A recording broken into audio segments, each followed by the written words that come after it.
Good morning to all my dear students of class 7th. Today I am here to explain you all the chapter number 9 of the subject English Grammar. आज की class में बेटा मैं आप लोगों को English grammar subject का chapter number 9 complete कराऊंगी. The name of the chapter is expressing the future. इस चैप्टर का एक्सप्लेनेशन आप लोगों को टेंस का जो मैंने एक्सप्लेनेशन यूट्यूब वीडियो भेजी थी उसमें ऑलरेडी फ्यूचर टेंस को एक्सप्लेन किया गया है. इस चैप्टर को सॉल्व करने से पहले आप लोग वो टेंस वाली वीडियो एक बार फिर से देखेंगे जहां पे फ्यूचर टेंस से एक्सप्लेन किया है. तो एक क्विक रिवीजन हो जाएगा उससे. तो इसी के साथ हम स्टार्ट करते हैं इसकी exercises. Using of will and shall. Sentence में विल और शैल का इस्तेमाल कहाँ होगा? हमेशा ध्यान रखिए, आई और वी के बारे में जब हम बात करेंगे तो हमेशा शैल लगेगा और बाकी सारी चीजों के साथ विल लगेगा. ठीक है. जिस सेंटेंस में भी आई और वी के बारे में बात होगी तो हम शैल लगाएंगे और जहां भी इसके अलावा बात होगी तो हम विल लगाएंगे.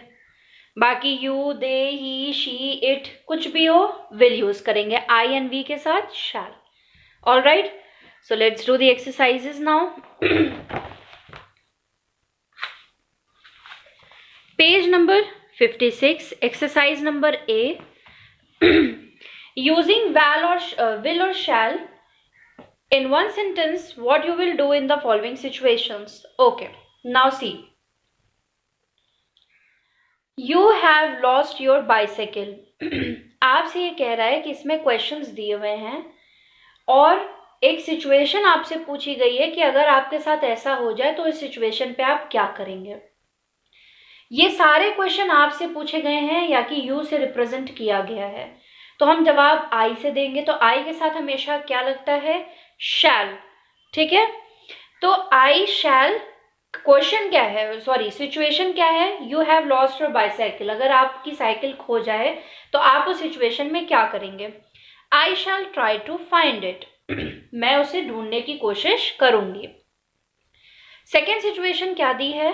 You are traveling in a bus and suddenly you realize you have no money to buy the ticket. आप बस से सफर कर रहे हैं और आपको अचानक याद आता है कि आपके पास टिकट खरीदने के लिए पैसे नहीं हैं. तो आप क्या करेंगे ऐसी सिचुएशन में? I shall request the bus conductor to let me travel. आप बस कंडक्टर को रिक्वेस्ट करेंगे कि आप उनको सफर करने दें. रिक्वेस्ट से ही बात होगी, लड़ाई झगड़े से तो बात होगी नहीं. राइट.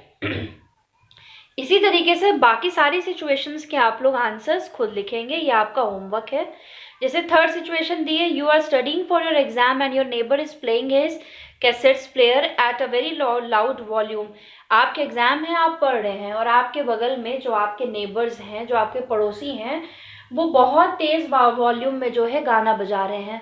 तो आप क्या करेंगे उस सिचुएशन में? आप उस सिचुएशन में भी जाके उनको रिक्वेस्ट कर सकते हैं कि प्लीज आप गाने धीरे बजाइए या ना बजाइए क्योंकि मेरा एग्जाम है, मैं पढ़ रहा हूँ. यही करेंगे ना. सो आप इसका आंसर किस तरीके से लिखेंगे? I shall request him not to play the music very loud. Right.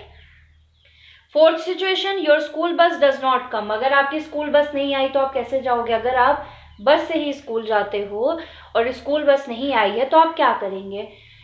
I shall take the auto rickshaw, I shall take the rickshaw, I shall take lift from somebody. बस यही कर सकते हैं. ठीक है. तो इसी हिसाब से सारी सिचुएशन के आंसर्स आप लोग खुद लिखेंगे. Next is exercise number B. Look at the pictures and say what these people are going to do. You can use the following verbs.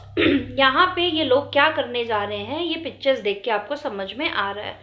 जैसे ये क्या कर रहा है बच्चा? He is going to post a letter. This man is going to shave his beard. अपनी दाढ़ी शेव करने जा रहा है.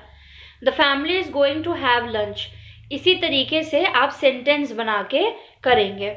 ये एक्सरसाइज नंबर ए आप लोग अपनी कॉपी में करेंगे सिर्फ नंबरिंग डाल के. ठीक है. 1 2 3 4 नंबरिंग डाल के सेंटेंसेस पूरे लिखेंगे. जैसे फर्स्ट सेंटेंस में क्या है? A boy is going to a boy is going to post a letter. Second, a man is going to shave the beard. Third, a family is going to have lunch. ये सब हमें words कहाँ से मिल रहे हैं? यहाँ से मिल रहे हैं. फोर्थ में आप देख सकते हैं यहाँ पे हमें डॉक्टर मिल रहे हैं और ऑप्शन में एक वर्ड है operate, a doctor is going to operate the patient. Fifth में हमें एक लेडी दिख रही है, वो क्या कर रही हैं,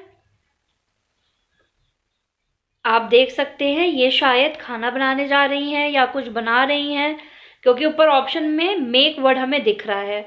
सो she is going to make the lunch और डिनर और फूड। यहाँ पे हम देख सकते हैं डॉक्टर हैं, सॉरी यहाँ पे कोई नेता हैं जो कि स्पीच देने जा रहे हैं। So a minister is going to give the speech. ठीक है। इसी तरीके से आप लोग ये सारे सेंटेंस अपनी कॉपी में लिखेंगे, and this exercise also you will do in your copy. Next, exercise number A, again given on page number 58. Filling the blanks with the present continuous form of the verbs given in brackets. Present continuous form of the words use करके हमें brackets को fill करना है। Present continuous forms में verb का ING form हम लिखते हैं। चलिए, Rinki, my father dash to Shimla on a tour, go becomes going, so is going. Anuj, when will he leave? Rinki, next Saturday. Anuj, या यहाँ पे आप लोग एक चीज और कर सकते हैं, when will he be leaving? Anuj, will you accompany him or will you be accompanying him? Rinku, oh no, I have a lot of homework to do. Mr. Rao and his wife Sheila is going to Shimla for a new days. Okay. Now this exercise number 2 also I have solved. Sorry, one line already I have said. They are traveling by car. This is a vacation trip for Sheila but not for Mr. Rao. There is a conference of chemical engineers at the Hotel Cecil on October 17th and 18th. And Mr. Rao is going to attend the conference meetings. Sheila is not going to the meetings, but she is staying at the hotel with her husband. She is going to Kufri and Mashabra for sightseeing. Next, filling the blanks with the simple present tense form of the verbs given in the brackets. Simple present tense में word के बाद s लग जाता है. So number 1, the sports fair opens on 7th July 2008 at 9 a.m. Second, the Prime Minister leaves for Delhi at 8 a.m. by Air India and arrives at the Dum Dum airport at 10 a.m. Third, the winter session of the Lok Sabha begins on 15th December. Fourth, the school closes for autumn break on the 12th October and reopens on the 20th October. Fifth, the Davis Cup match between India and Australia starts on 23rd September. Cut number 6. Number 7, the concert ends at 9:30 p.m. Number 8, the chief guest lays the foundation stone at 9 a.m. soon after his arrival. Now using will be, shall be plus verb ing form, like I shall be doing my work, like this. Okay.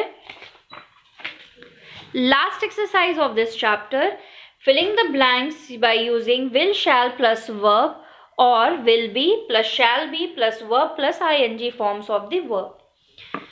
The shops will be opening at 10 a.m. Open is given in the bracket here. Second, Doordarshan will be a serial on the life of Gandhi ji. Third, I shall be,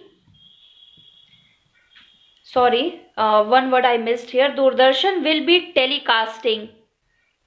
Telecast दिया हुआ है, so it will be telecasting a serial on the life of Gandhi ji. I shall be watching the match tomorrow at 2. Fourth, he dash his birthday tomorrow at this time, will be celebrating.